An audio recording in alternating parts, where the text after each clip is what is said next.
وقال موسیٰ لأخیہ، حضرت موسیٰ نے فرمایا اپنے بھائی ہارون سے، اخلفنی فی قومی، میرے جانشین رہیے میری قوم میں، وَأَصْلِحْ، اور ان کا خیال رکھے، وَلَا تَتَّبِعْ سَبِيلَ الْمُفْسِدِينَ، پرواہ نہ کرے مفسدوں کی راہ و رسم کی۔ وَلَمَّا جَاءَ مُوسَىٰ لِمِيقَاتِنَا، جب حضرت موسیٰ آ گئے ہمارے عہد و پیمان پر، وَكَلَّمَهُ رَبُّهُ، اور باتیں کی ان سے رب نے، اللہ تعالیٰ نے خوب باتیں کی، اور شیر و شکر کلام تھا۔ موسیٰ جوش میں آئے، قال رب ارنی انظر الیک، فرمایا پروردگار دکھا دے، دیکھنا چاہتا ہوں آپ کو۔ لا الہ الا اللہ اکبر۔ حاجی امداد اللہ مہاجر مکی نے روز رسول پر کہا، ذرا پردے کو چہرے سے ہٹاؤ یا رسول اللہ، مجھے دیدار ٹک اپنا دکھاؤ یا رسول اللہ۔ حضرت کے روزے پر تو اکثر خطاب کرتے ہیں نا، اختلاف نہیں ہے اس میں کہ روزے سے آپ سنتے ہیں۔ اور دارمی کی حدیث ہے، من سلم علی عند قبری سمیتو ومن سلم علی من نائی ابلغت۔ یہ کلام جو حضرت صاحب کی کتاب میں ہے نا، گلزار معرفت میں، میں نے اسے پیش کیا، یہ روز رسول پر ہے، ہر جگہ سے نہیں۔ وہاں جا کر کے ہم طواف کرتے ہیں تو کیا یہاں بھی بدعتی طواف شروع کرتے؟ وہ تو کرتے ہیں لیاقت آباد میں سیرت کے دنوں میں۔ حضرت پر جوش آیا، کہا پروردگار دیکھنا چاہتا ہوں۔ قال لن ترانی، حق تعالیٰ نے کہا ہرگز نہیں دے سکتے، ولکن انظر الی الجبل، لیکن دیکھتے رہیے پہاڑ کو، میں اپنی ذات کا جلوہ پہاڑ پہ ڈالتا ہوں۔ فَإِنِ اسْتَقَرَّ مَكَانَهُ، اگر وہ ٹھہر گیا اپنی جگہ، فَسَوْفَ تَرَانِي، پسند قریب آپ مجھے دیکھ سکیں گے۔ فَلَمَّا تَجَلَّى رَبُّهُ لِلْجَبَلِ، جب تجلی ڈالی موسیٰ کے رب نے پہاڑ پر، جَعَلَهُ دَكَّا، اس کو کر دیا ریزہ ریزہ، وَخَرَّ مُوسَىٰ صَعِقًا، اور گر پڑے موسیٰ علیہ السلام بے ہوش ہو کر۔ موسیٰ سے ہوش رفت بیک جلوہ صفات، تو این ذات مین گری در تبسمی۔ پہاڑ ریزہ ریزہ ہو گیا اور موسیٰ صرف بے ہوش ہو گیا، تو موسیٰ کی استقامت پہاڑ سے زیادہ ہے۔ انبیاء اور اولیاء اور علماء راسخین پہاڑوں سے مضبوط ہیں۔ فلما افاق، جس وقت حضرت ہوش میں آئے، قال سبحانک، فرمایا پاکی ہے تیرے لیے کہ دنیا میں دنیا کی آنکھوں سے کوئی آپ کو دیکھے۔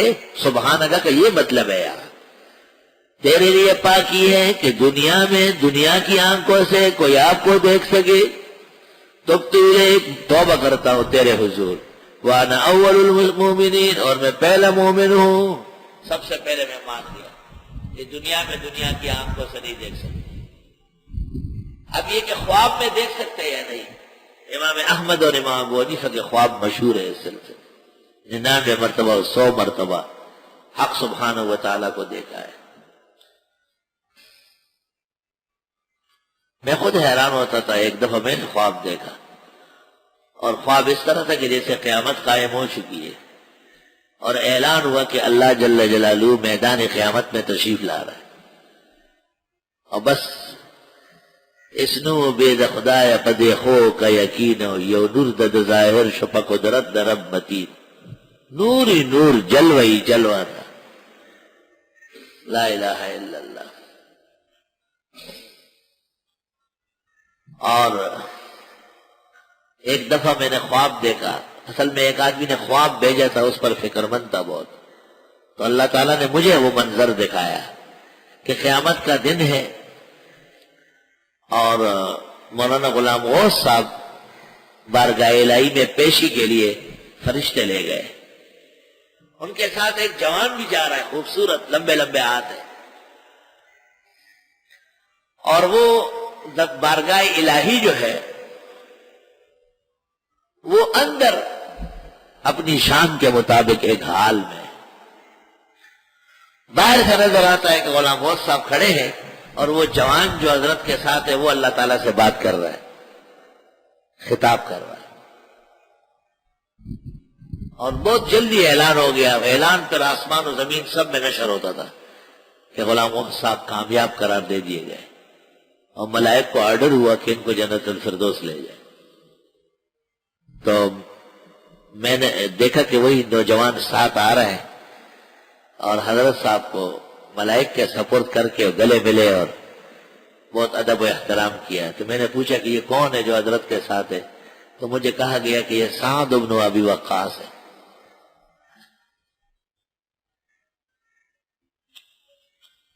حضرت خالد بن ولید کو جب حضرت عمر نے معزول کیا اور صحابہ نے کہا کہ کیا ہوگا ہمارے جنگوں کا، تو کہا سعد نہیں ہے کیا، وہ کچھ کم ہے کیا، لمبا قد ہے، خوبصورت داڑھی ہے، بالکل جوان، اور ہٹ ہوتا، بڑے بڑے ہاتھ ہیں، گورے نظر آتے چمک کے ساتھ۔ اللہ رب العالمین کی بارگاہ میں گفتگو کر رہے غلام غوث کے لیے، اور مولانا کے کامیابی کا اعلان ہو گیا۔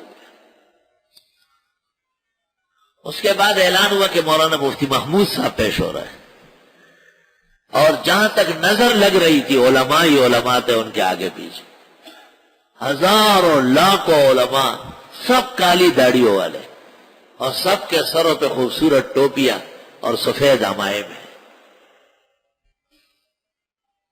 حضرت مفتی صاحب اپنے طریقے پر جیسے تھا پیلے رنگ کا چمکتا ہوا پھولدار رومال لپیٹے ہوئے، اور ایک عصا بھی ہاتھ میں ہے، اس کو ایسا لگا کر کے وہ اوپر چڑھے اور پھر اندر جا رہا ہے۔ پہلے سے زیادہ وقت لگا، کوئی تشویش سی پیدا ہو گئی، لیکن پھر اعلان ہو گیا کہ کامیاب اور ان کے ساتھ آنے والے تمام علماء کامیاب۔ دو اعلان ہو گئے۔ مولانا غلام غوث نے صحابہ کی طرف سے دفاع بہت کیا ہے، اور مولانا مفتی محمود صاحب نے علماء دین کی عزت بہت بلند کی ہے۔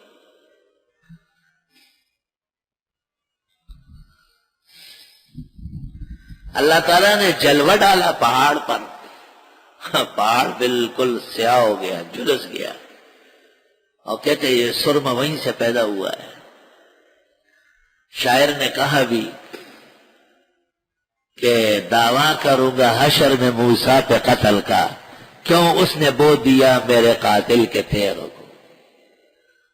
اس میں التفاتات ہے نا مختصر المعانی میں، کہ موسیٰ علیہ السلام نہ کہتے کہ مجھے دیکھنا ہے تو خدا جلوہ نہ ڈالتا، کیونکہ جلوے سے پہاڑ جھلس گیا، سرما بن گیا، اور سرما محبوب نے آنکھوں میں ڈالا، اور اس کو دیکھ کر کے میرا دل فریفتہ ہو گیا، اور اب میں اس کے ہاتھ مقتول ہوں، تو دعویٰ کروں گا حشر میں موسیٰ پہ قتل کا، کیوں اس نے بو دیا میرے قاتل کے تیغوں کو۔ سرگ نرئی نرئی کا تورے دلالان گرد نرئی سرگ خوخوینا۔ لا الہ الا اللہ۔